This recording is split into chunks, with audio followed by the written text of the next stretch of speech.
बिस्मिल्लाहिर्रहमानिर्रहीम अस्सलामु अलैकुम। आज हम डिस्कस करेंगे एक्सरसाइज अपने यूनिट का फेस्टिवल्स अराउंड द वर्ल्ड। इसमें वोकैबुलरी में है pronounce each of the given words and try to use them in complex sentences. कहते हैं कि इन वर्ड्स को प्रोनाउंस करें और इनको कम्प्लेक्स सेंटेंसेस में इस्तेमाल करें। ठीक है, तो पहले पढ़ते हैं कि कम्प्लेक्स सेंटेंस क्या होता है। तो कम्प्लेक्स सेंटेंस क्या होता है? ए complex sentence has one independent clause and at least one dependent clause. Complex उस टाइप ऑफ सेंटेंस को हम बोलते हैं जिसमें एक इंडिपेंडेंट क्लाज होता है और एटलीस्ट वन डिपेंडेंट क्लाज होता है। ठीक है, मिसाल के तौर पर because I forgot my phone I could not call for help. ठीक है, अब ये एक सेंटेंस है और इसमें दो क्लासेस हैं। ठीक है ना, तो because I forget my phone ये हो गया, ये है डिपेंडेंट क्लास, या इसको हम बोलते हैं सबऑर्डिनेटिंग क्लास। क्यों इसको हम सबऑर्डिनेटिंग या डिपेंडेंट क्लास बोलते हैं? क्योंकि अगर इसको हम यहाँ से ये वाला I could not call for help ये वाला पार्ट हम हटा दें तो because I forgot my phone इसकी फुल मीनिंग नहीं बनेगी। तो ये हो गया, ये डिपेंडेंट है किस पे? इस पार्ट पे, I could not call for help. I could not call for help अगर इसको ये पहले वाले पार्ट के साथ हम मिला दें तो ये एक कंप्लीट सेंटेंस बनता है।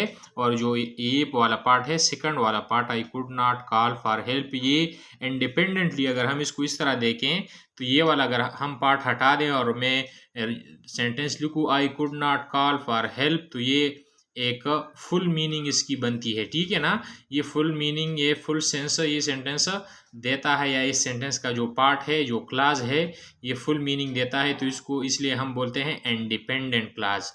तो इंडिपेंडेंट क्लास सेंटेंस का वो पार्ट होता है, वो क्लास होता है जो स्टैंड कर सकता है विदाउट अ डिपेंडेंट क्लास। ये इंडिपेंडेंट क्लास, और इसको हम मेन क्लास या प्रिंसिपल क्लास भी बोलते हैं क्योंकि ये अलग से जो है ना ये फुल मीनिंग देता है, इसलिए हम इसको इंडिपेंडेंट क्लास बोलते हैं।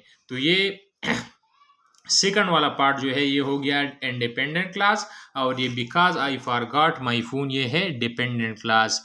क्योंकि जो डिपेंडेंट क्लास है, अगर इससे हम I could not call for help ये डिपेंडेंट क्लास हम इंडिपेंडेंट क्लास हटा दें तो ये फुल मीनिंग नहीं देगा। तो इसलिए इस टाइप ऑफ सेंटेंस में कितने क्लासेस हो गए?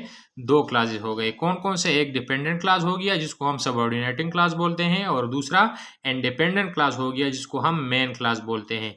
तो इस किस्म के सेंटेंस को हम कम्प्लेक्स सेंटेंस बोलते हैं। वो सेंटेंस जिसमें एक इंडिपेंडेंट क्लास हो और एक या एक से ज़्यादा या कम से कम एक डिपेंडेंट क्लास हो। डिपेंडेंट क्लास के लिए ज़रूरी है इंडिपेंडेंट क्लास का होना। ठीक है ना, तो इसलिए इसको हम कम्प्लेक्स सेंटेंस बोलते हैं।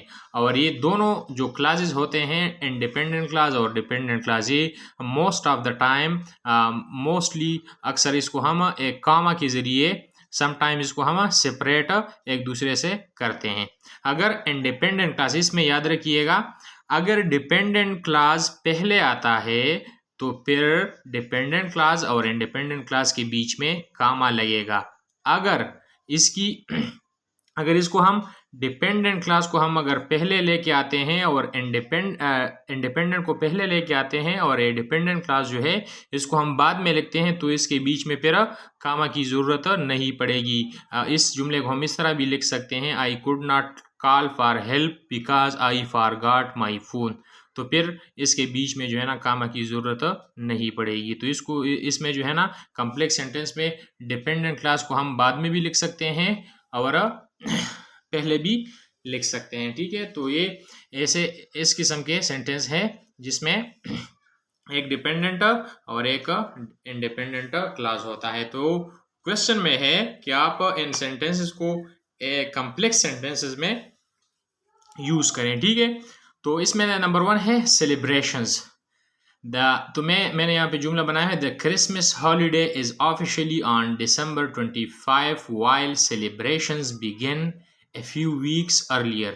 तो ये मैंने कम्प्लेक्स सेंटेंस में यूज़ किया है। इसके दो पार्ट्स है, एक डिपेंडेंट क्लॉज है इसमें और दूसरा इंडिपेंडेंट क्लॉज है। आगे है फायरवर्क्स, तो इसमें है people let off fireworks in order to celebrate Diwali. ठीक है। तीसरा है डेकोरेशन, तो डेकोरेशन का हो गया decoration was done on building before celebrating the festival. आगे है सिम्बोलाइज, तो सिम्बोलाइज के लिए हमारा है people wear new clothes on Diwali because new clothes symbolise the beginning of new year. तो ये हो गए। अच्छा, आगे है lantern, Chinese carry lantern till the end of festival. Christmas is a Christian's festival whereas Eid is a festival of Muslims. इस तरह आगे है dance, Chinese arrange dragon dance while celebrating New Year. Pray Muslims offer prayers before starting the Eid celebration. तो ये मैंने चंद आपके लिए solve किए हैं, बाकी जितने यूज एंड सेंटेंस रहते हैं ये आप खुद इंशाल्लाह करेंगे। ठीक है। आगे इसमें है क्वेश्चन आंसर है, तो ये आप खुद से करेंगे। और आगे क्वेश्चन जो है read the passage and complete the table about each of the festival. तो इसमें है कि फेस्टिवल का नाम आप लिखेंगे इस वाले कॉलम में, और इस वाले में लिखेंगे व्हेन इज इट सेलिब्रेट, के कब मनाया जाता है। और आगे लिखेंगे how long do festival last, और ये फेस्टिवल जो है ना कितने दिनों के लिए ये मनाया जाता है। ठीक है।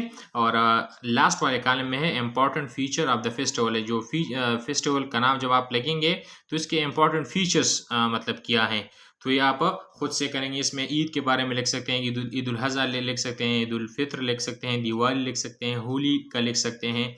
ठीक है। इस तरह क्रिसमस का लिख सकते हैं, चाइनीज़ न्यू ईयर का लिख सकते हैं। हमने बार बार हमने पढ़े हैं, तो इसलिए मैंने आपके लिए सॉल्व करने के लिए छोड़ा है। और आगे हमारा है यूज़ ऑफ लैंग्वेज। तो यूज़ ऑफ लैंग्वेज में हमारे पास आज है कंजंक्शन। तो कंजंक्शन क्या होता है, आसान अल्फाजों में आपको समझा दूं कि कंजंक्शन क्या होता है। ये एक पार्ट ऑफ स्पीच है, और इसको हम इस तरह डिफाइन करेंगे, a word which joins two or more than two words, phrases और क्लासेस। वो लफ्ज जो दो अल्फाज या दो फ्रेजेस या दो क्लासेस को आपस में मिलाए उसको कंजंक्शन कहा जाता है। लेकिन यहाँ पे याद रखिएगा, ये इन्होंने आपके लिए एक किया हुआ है, we use word call conjunction like and, or, but, because and although to join two parts of sentences. ये कहते हैं कि ये अल्फाज जो है, ये कंजंक्शन जो है, हम ज़्यादातर टू पार्ट्स ऑफ सेंटेंस को जो है ना जोड़ने के लिए हम यूज़ करते हैं। लेकिन यहाँ पे उन्होंने लिखा है conjunction can be use to give more information, give alternatives, give reasons, give results और give unexpected information। यहाँ पे उन्होंने लिखा है कि कंजंक्शन को हम एक्स्ट्रा एडिशनल इंफॉर्मेशन के लिए, अल्टरनेटिव्स के लिए, गिव रीजंस देने के लिए और रिजल्ट्स और अनएक्सपेक्टेड इंफॉर्मेशन देने के लिए भी हम यूज़ कर सकते हैं। ठीक है। तो मतलब ये है कि कंजंक्शन दो अल्फाज, दो क्लासेस या दो फ्रेजेस को मिलाने, को जोड़ने के अलावा मोर इंफॉर्मेशन देने के लिए, अल्टरनेटिव्स देने के लिए और डिफरेंट इसके यूजेस मौजूद हैं। यहाँ पे इन्होंने मुख्तलिफ कुछ कंजंक्शंस यहाँ पे डिस्कस किए हैं और इनका यूज़ यहाँ पे इन्होंने डिस्कस किया है। तो यहाँ पे मैं उनको इंशाल्लाह हम करेंगे, डिस्कस करेंगे। ठीक है। लेकिन बेसिकली आप याद रखिएगा, कंजंक्शन जब आप डिफाइन करेंगे तो आप इस तरह करेंगे कि वो लफ्ज़, a word which joins two or more than two words, phrases or clauses is called conjunction. और फिर कंजंक्शन के डिफरेंट टाइप्स होते हैं, तो टाइप्स यहाँ पे डिस्कस नहीं हुए, तो इसलिए हम डिटेल में नहीं जाएंगे। और जो टेक्स्ट बुक में हमारे पास जो टॉपिक है तो हम उस पे रहेंगे। लेकिन जनरली मैं आपको बताता चलूँ कि डिफरेंट टाइप्स हैं इसके। कोऑर्डिनेटिंग कंजंक्शंस है, सबऑर्डिनेटिंग कंजंक्शंस है, कोरिलेटिव कंजंक्शंस है और कंजंक्टिव एडवर्ब्स भी इसमें है। तो जब इंशाल्लाह टाइम आएगा नेक्स्ट आगे जब बुक्स में डिस्कस होंगे तो इंशाल्लाह डिटेल में फिर एक एक डिस्कस करेंगे। यहाँ पे हम डिफरेंट कंजंक्शंस यहाँ पे पढ़ते हैं कि conjunctions are words which connect words phrases and clauses in a sentence. ठीक है, ये तो मैंने आपको डिफाइन करके दिया है। आगे है a few examples are given below. ये थोड़े कुछ एग्जांपल्स यहाँ पे इन्होंने दिए हुए हैं, उसको उनको डिस्कस करते हैं। इसमें नंबर 1 है एंड। तो एंड एक कंजंक्शन के है कि ये कैसे यूज हम करते हैं, एंड टू कनेक्ट सिमिलर और रिलेटेड आइडियाज।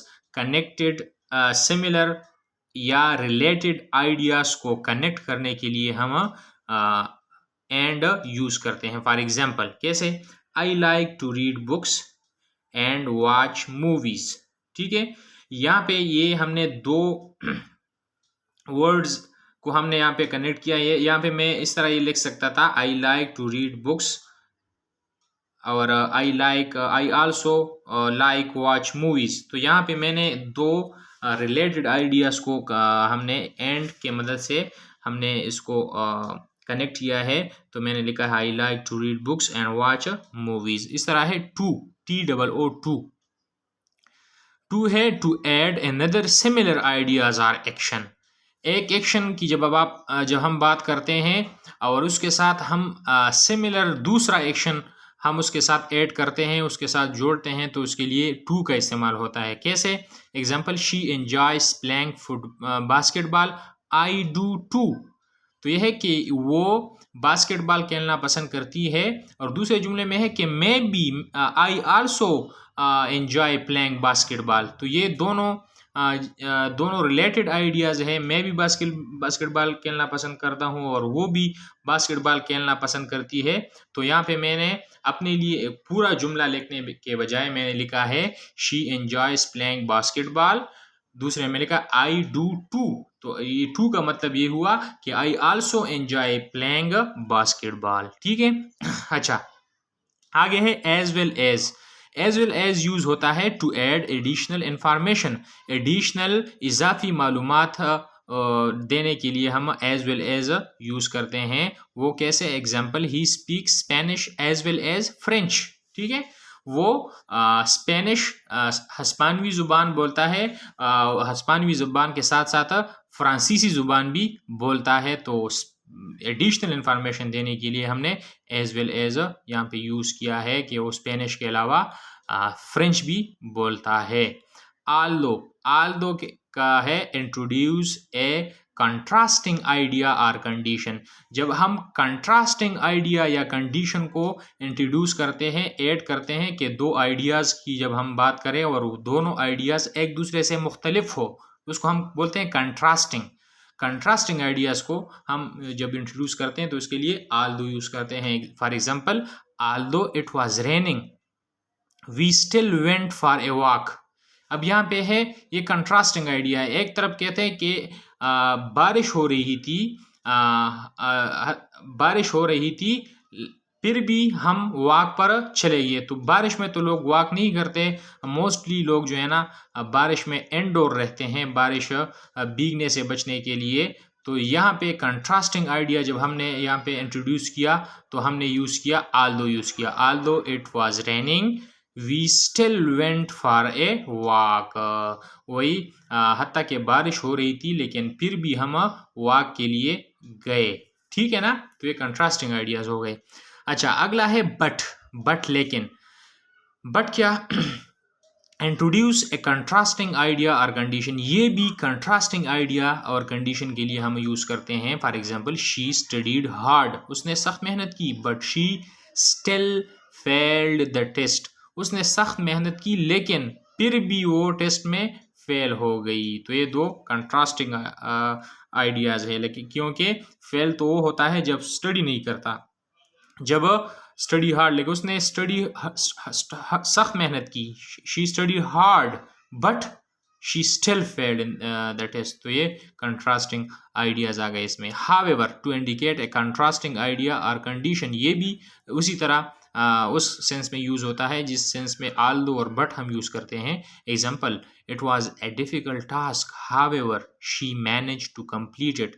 वही हत्ता कि ये सख्त एक टास्क था, एक प्रोजेक्ट था या जो भी था, सख्त काम था, फिर भी उसने उसको मुकम्मल किया।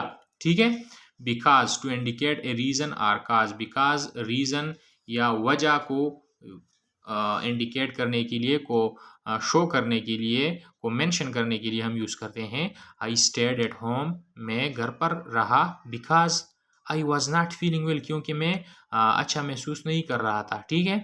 अच्छा, in order to express purpose और इंटेंशन, इन आर्डर टू हम यूज़ करते हैं पर्पज या इंटेंशन के लिए, मकसद या इरादा ज़ाहिर करने के लिए हम इन आर्डर टू यूज़ करते हैं। मिसाल के तौर पर he saved money in order to buy a new car, उसने पैसे बचाए किस लिए, एक नया कार ख़रीदने के लिए, उसने नया कार ख़रीदने के लिए पैसे बचाए। तो ये इंटेंशन यहाँ पे ज़ाहिर करता है, पर्पस ज़ाहिर करता है, उसने पैसे बचाए, क्यों बचाए, क्या पर्पस था उसका, इन order to buy a new car, के एक नया कार खरीदे। ठीक है। तो यहाँ पे पर्पस या इंटेंशन, इसको हम एक्सप्रेस यहाँ पे करते हैं। वियर जो है इंडिकेट ए प्लेस और लोकेशन, वियर जो है ये प्लेस, जगह या लोकेशन को इंडिकेट करने के लिए हम यूज़ करते हैं। मिसाल के तौर पर we visited a park where we could have a picnic, हमने एक पार्क विजिट किया जहाँ पे हमने पिकनिक मनाया। ठीक है। वियर एवर, जहाँ कहीं भी। टू इंडिकेट एनी प्लेस और लोकेशन, ये भी एक लोकेशन या जगह मालूम करने के लिए, इंडिकेट करने के लिए यूज़ होता है wear ever. Example, she can work from home wear ever she is, वो जहाँ भी हो वो घर से काम कर सकती है। ठीक है। वियर एवर शी इज़, जहाँ भी हो वो काम कर सकती है अपने घर से।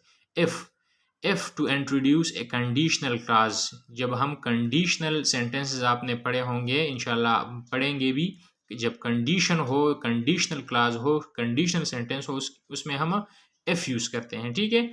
इफ़ इट रेन्स, अगर बारिश होती है, वी विल स्टे इंडोर, तो हम अंदर रहेंगे या घर पर रहेंगे। तो ये कंडीशन होगी, हम घर पर रहेंगे अगर, कंडीशन क्या है, हम घर पर रहेंगे, लेकिन उसके लिए कंडीशन क्या है, इफ इट रेन्स, अगर बारिश होती है। तो ये होते हैं कंडीशनल सेंटेंस, और कंडीशनल सेंटेंस के डिफरेंट टाइप्स होते हैं, वो अलग टॉपिक है, इंशाल्लाह जब वो आएगा कोर्स में, जब करेंगे तो फिर वो सॉल्व करेंगे। ठीक है। Until, to indicate the duration of an action or condition, to indicate the duration of an action or condition, या एक कंडीशन या एक एक्शन, अमल का ड्यूरेशन इंडिकेट करने के लिए हम until यूज़ करते हैं। ठीक है।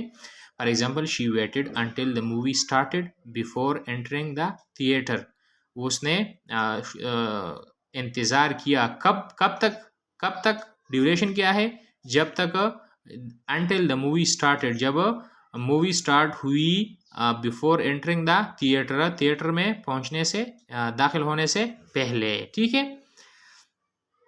अनलेस का है use to express a condition that must be met, ये उस कंडीशन के लिए इस्तेमाल होता है जिसने पूरा होना होता है, जिसने ज़रूर पूरा होना होता है।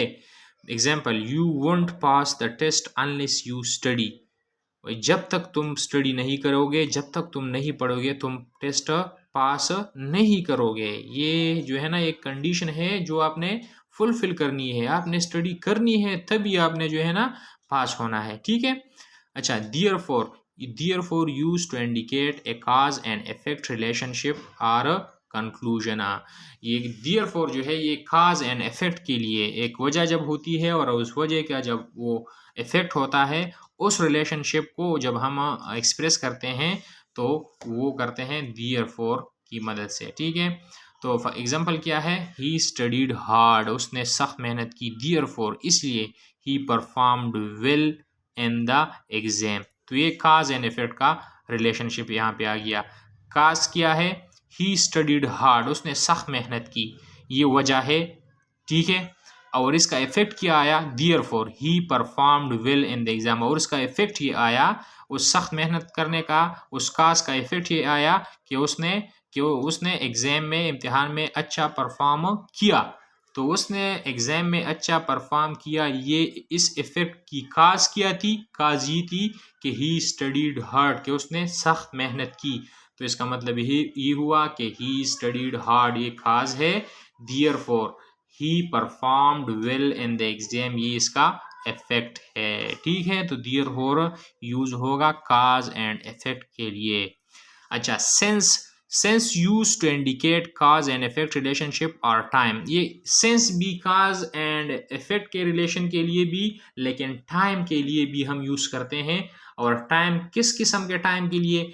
वो टाइम, उस टाइम के लिए हम यूज करते हैं जब उस टाइम का ड्यूरेशन हमें मालूम ना हो। जब टाइम का ड्यूरेशन मालूम होता है, ये मोस्टली हम परफेक्ट कंटिन्यूअस टेंस में हम यूज करते हैं सेंस एंड फार। और जब टाइम का ड्यूरेशन मालूम ना हो, उसके लिए हम सेंस यूज करते हैं। और फार उस टाइम के लिए हम यूज करते हैं जब टाइम का ड्यूरेशन दौरानिया मालूम हो। इस तरह मैं बोलूँ अगर इस तरह के, ही it has been raining since morning, तो ये सिंस मॉर्निंग सुबह से बारिश हो रही है, तो इसका मतलब है कि सुबह से बारिश हो रही है, तो इसका ड्यूरेशन नहीं मालूम, टाइम स्पेन नहीं मालूम। अगर मैं बोलूँ कि it has been raining for 2 hours, 2 घंटों से बारिश हो रही है, तो मतलब है कि इसका बारिश बरसने का ड्यूरेशन मालूम है, वो क्या है? वो है 2 घंटे। तो मैं इसमें यूज़ करता हूँ it has been raining for 2 hours, ठीक है।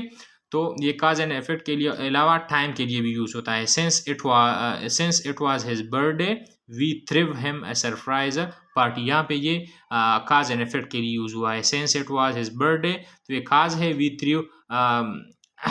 Thrive him a surprise party, तो ये काज है और इसका क्या है? इफेक्ट है since it was his birthday, ठीक है। अच्छा अच्छा, आगे है आइदर आर। आइदर आर जो है ना, ये एक साथ आते हैं, ये कंजंक्शन, और ये यूज़ होता है use to present a choice between two option. जब हमारे पास 2 ऑप्शन होते हैं, उसमें एक चॉइस सेलेक्ट करने के लिए हम आइदर और आर यूज़ करते हैं। मिसाल के तौर पर, you can either have T और कॉफ़ी फॉर ब्रेकफास्ट।